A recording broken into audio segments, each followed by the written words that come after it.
Hey guys, welcome to Solo ReacTalk. Today I'm going to be reacting to a video requested by Blue1076. I don't know if Blue1076 is still Blue1076. Maybe he's under a different name. But yes, he's requested that I should react to the Death Guard Legion on the Templin Institute, the YouTube channel, the Templin Institute. Guys, remember, if you want to check out my previous reactions to other Warhammer 40k content related to the Templin Institute YouTube channel, the card is going to be at the top here. Just click on it and you'll be able to access them. If you want to check out the original video as well as the Templin Institute's YouTube channel, the links are going to be in the description below. Okay, let's start. 3, 2, 1, go.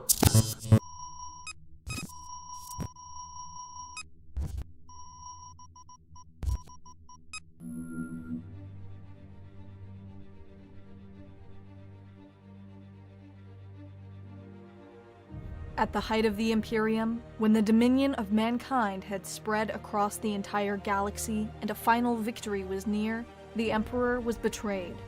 Horus, his most capable and favored son, had secretly fallen to the ruinous powers of chaos and conspired with his brothers to destroy all that they had fought so hard to achieve. This great betrayal split the Imperium in two. When Horus marched on the gates of Terra itself, he was joined by half his brother Primarchs and the legions under their command. Among these was Mortarion and his Death Guard. Perhaps more than any other legion, their fall to chaos would leave them twisted and deformed. Twisted and deformed is not enough. They are disgusting, okay? They are disgusting. You know, they are supported, or should I say, they've been blessed by Nurgle. What do they call him? Papa Nurgle or Uncle Nurgle? Yes. They are disgusting. Okay, I don't like anyone that is blessed by Nurgle. You know, the way they look, the things they do. Even Mortarion with his moth wings. Ugh, yuck. Evidence of the favor of their new master, the Lord of Decay, Nurgle. Yet in the golden era before their fall from grace, the Death Guard, like the other Space Marine legions, were originally engineered from the gene seed of their Primarch Mortarion. But with the Primarch scattered across the galaxy by the powers of chaos, the legion was left without its father. At the dawn of the Imperium, for over 8 decades, they fought against alien tyrants and dark cults as part of the Emperor's Great Crusade. The legion made use of an ancient tactic, unleashing relentless attacks shortly before nightfall. For this, the Emperor named them Dusk Raiders, and their mastery of heavy infantry earned them a fierce reputation as stubborn, enduring warriors. Cast out by chaos, Mortarion had landed on the toxic world of Barbarous. The planet was eternally covered in a poisonous fog, with the local human population forced to live in shallow valleys where the atmosphere was most hospitable. They lived in fear of horrific creatures and warlords that prowled above, which would sometimes descend from the choking fog to slaughter and enslave all they came across. I wonder what was this choking fog, that permeates on the surface of the planet, while on the mountains or the hills. Well, what is this, smoke or gas or mist? Is it some sort of radiation? Some sort of toxic, residue left over from the golden age of technology? Or is it created from the warp? When the Emperor and his legions finally arrived on Barbarous, Mortarion had become a truly resilient leader. He had trained and hardened his people, arming them with crude breathing masks so they might exact vengeance on those who for so long had acted with impunity. Mortarion waged a campaign of extermination against the tyrants and warlords who persisted in terrible mountain fortresses where the toxic clouds were thickest, until only one remained. But at the highest peak, the toxins were too much for Mortarion, and when the last tyrant of Barbarous was slain instead by the Emperor, the Primarch swore him his loyalty. Mortarion was given command of the Dusk Raiders, and the veterans of his long campaign across Barbarous formed the new core of their ranks. But I'm sure Mortarion was not really pleased, the fact that his enemy, his mortal enemy, was defeated by the Emperor and not by his own two hands. He created his army on Barbarous, his own fellow comrades in arms, and they were all united into fighting and defeating these overlords. And this was the last one, and Mortarion couldn't do it. The gases and the poison was just too strong for him. But then his father comes here with his, golden armor and his golden ship, and he just kills this person. And I don't know, maybe Mortarion didn't really feel pleased about something like that happening. I'm not entirely sure. I might have to, look up more videos on Mortarion, because I haven't really focused on Mortarion and the 14th Legion. I've been dealing with Jagatai Khan, I've been dealing with Sanguinius, I've been dealing with Perturabo, I've been dealing with Conrad Kurz, and many others, but I haven't gotten yet to Mortarion. But I suspect that he was not really pleased when the Emperor killed this particular enemy. They were renamed in honor of those who had fought against the toxic clouds and now warred across the galaxy as the Death Guard. Mortarion brought his relentlessness to the Legion, and they quickly became masters of not only enduring, but claiming victory even in the harshest of environments. Horus found Mortarion more difficult to bring to his cause than the other traitor Primarchs, but eventually Mortarion was convinced that the Emperor had become a tyrant no better than those who once ruled his homeworld.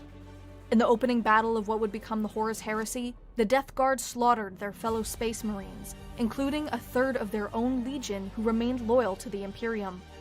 Those must have been the Dusk Raiders, those that were still loyal to the Imperium of Men. Those must have been the Dusk Raiders, those from Terra, and the Death Guard are those from Barbarous, those who are loyal to Mortarion and to his cause. So yeah, it's kind of sad.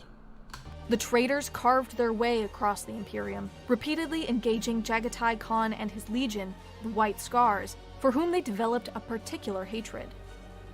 When the throne world of the Imperium came under siege, the Death Guard were among the traitor legions sent to take part in the ultimate defeat of the Emperor. Mortarion had insisted on sacrificing his fleet's navigators, however, who he believed were not entirely loyal. What? How do you know they're not entirely loyal? How did you come to that? Mortarion. And you need these people to travel into the warp and to get to your destination. That's like shooting yourself in the foot. Without their guidance, the Death Guard were left adrift in the realm of chaos, completely at the mercy of the Dark Gods. The Legion's skill in resisting even the harshest toxins attracted the attention of Nurgle, the Chaos God of plague, pestilence, and disease. He blessed them with his gifts, which even their legendary resilience could not overcome.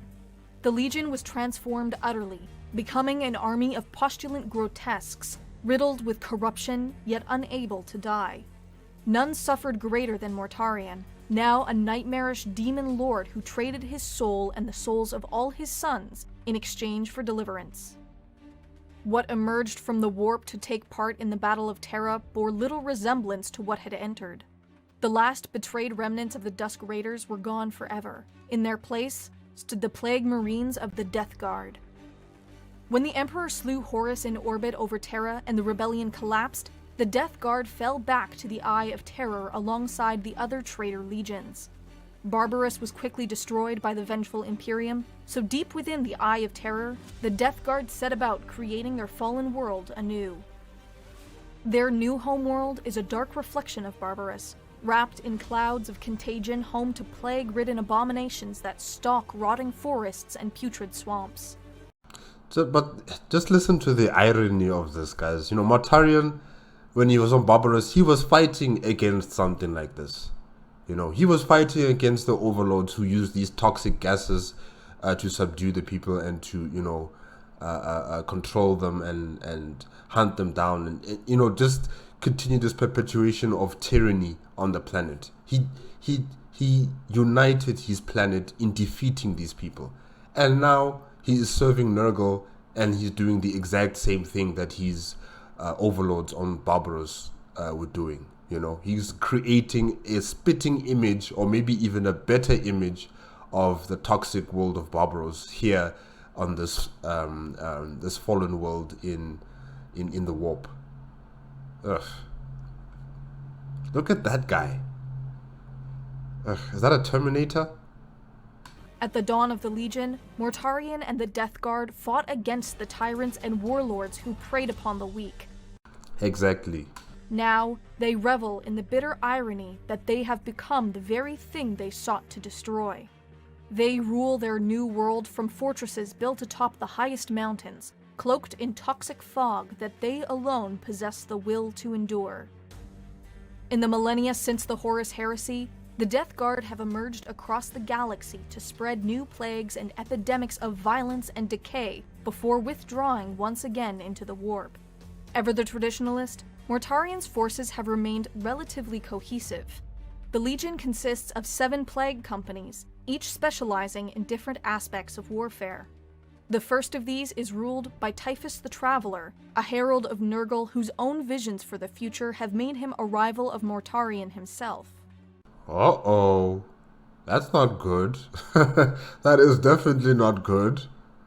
So Mortarion has a competitor for the leadership of his own legion. Wow.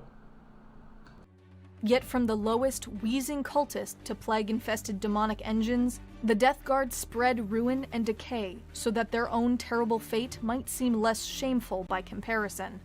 Their belief that mankind should be free of oppression and hardship endured, with inner strength and stern resolution twisted into contempt for the weak and timid. The arrival of the Death Guard on the battlefield is marked by a buzzing drone that soon rises to a deafening roar as billions of plague flies swarm across the desolation of no man's land. From clouds of toxic fog, they emerge, eyes glowing with sickly light and blades dripping with noxious poisons. The torrent of revolting destruction they unleash overwhelms the enemy's strength, and even those who might escape are riddled with incurable plagues and do nothing but spread sickness and despair ever farther.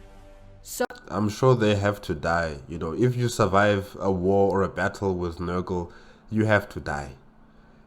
Even if you're an Inquisitor, or you're a Grey Knight, or you're anything, you have to die. You can't take that risk. You have to die. No ways. Ugh. So have the sons of Mortarion conquered countless worlds in the name of the Plague God.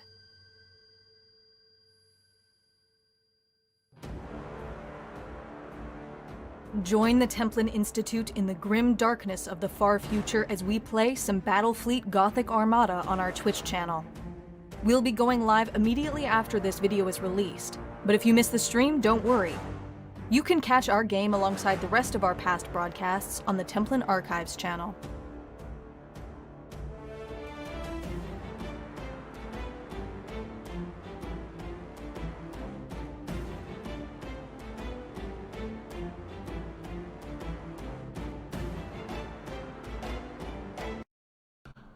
Okay, guys, that is it. That is it with the Death Guard Legion made on the Templin Institute. And yeah, Mortarion, I still need to delve deeper into his backstory. But, the fact that he tried to fight against the tyranny on his planet, and, he was successful for the most part until he reached his final enemy, the boss of all bosses, if I can say that. And he did not succeed in defeating him, but his father, the Emperor, came in there and he killed this person. It just also reminds me of what happened to what's his name again? Primarch of the World Eaters, Angron. How Angron was also taken away from his planet when he was fighting against the oppressors on his planet. And I don't know whether he was at the verge of I can't remember if he was at the verge of defeat or the verge of victory, but he was taken away by the Emperor. And he was angry. The fact that he was taken away at that crucial moment, at that pivotal moment where he could have conquered, his planet with his comrades at arms, and be free from the tyranny of the government on the planet. The Emperor decided just to take him away from that situation and brought him aboard a vessel. And I guess you could say the same thing about Mortarion, how he was also fighting against, these overlords on his planet. And, he's been winning battles until he had to, meet up with the final boss, and he couldn't win against him. And the Emperor came in there, saved the day. He defeated this person.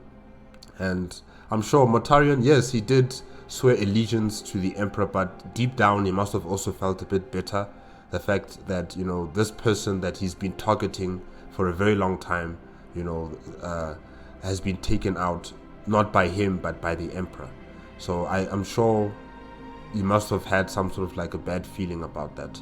But I'm going to have to check out more videos on Mortarion and his past on Barbarous to have a clear picture about how he felt about the Emperor coming there, saving the day, and him having to swear allegiance and serve the Emperor in his great crusade. But yeah, anyone that is blessed by Nurgle, blessed.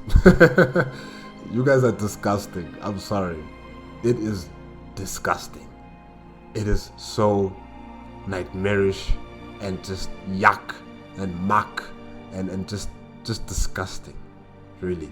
I know that Nurgle, out of all the Chaos Gods, he seems to be the one who likes, his servants the most. He really does care for them in a certain type of way. But, other than that, the guy is just nasty. And his servants, his demons, are nasty as well. I don't like anyone that is blessed by Nurgle. Yeah. And, what happened to the Dusk Raiders was also quite sad, the fact that they were loyal to the Emperor, they were loyal to the Imperium of Man, and once they found their Primarch, they were also loyal to their Primarch. They were happy probably that they have their Primarch, and then there has to have this transition from being the Dusk Raiders turning into the Death Guard Legion. And it must have been a very difficult transition, because they had their own battle tactics, they had their own mechanized units and ways of fighting, and now they have to be joining up with their Primarch, who has his own style of fighting, who has his own forces coming from Barbarous, who are also going to become part of the Legion, and things are going to change. And it must have been a bit difficult to transition from one doctrine to the next, and then towards the Horus Heresy and how things turned out there, in terms of those who supported Mortarion and those who supported the Imperium of Man. I'm sure those who supported the Imperium of Man were the Astartes who came from Terra, and then the ones that betrayed and those who stuck with Mortarion were the ones who came from Barbarous. And yeah, it is quite sad what happened to them, having them being killed off like that, simply because they were loyal to the Emperor. And yeah, it is sad. And it happened to many other legions as well. Other legions also had their own loyal Astartes that were loyal to the Emperor, and they were loyal to the Imperium of Man, and then they were just culled out of their legions because they didn't support what was happening. They didn't support this rebellion against the Imperium of Man. So yeah, and guys, I guess that's it. That is it for today. I'm gonna have to check out more videos on the Death Guard Legion and Mortarion, like the other Primarchs and the other legions that are focused on. I need to focus on the 14th Legion as well. So yeah, you'll probably see them. I don't know when exactly am I going to react to videos pertaining to the Death Guard Legion and to Mortarion, but I'm gonna try. I just don't know when will I find the space to do it. But yeah, guys, that is it. That is it for today. Remember, if you want to check out the original video as well as the Templin Institute's YouTube channel, the links are in the description below. If you like my reaction, please give me a like, comment, and subscribe to my channel. Click on the notification bell if you want to be up to date with my latest videos. And thank you to Blue1076 for requesting that I should react to this. It's been very enjoyable and disgusting. And yeah, guys, I guess that's it. That is it. Until next time, bye bye.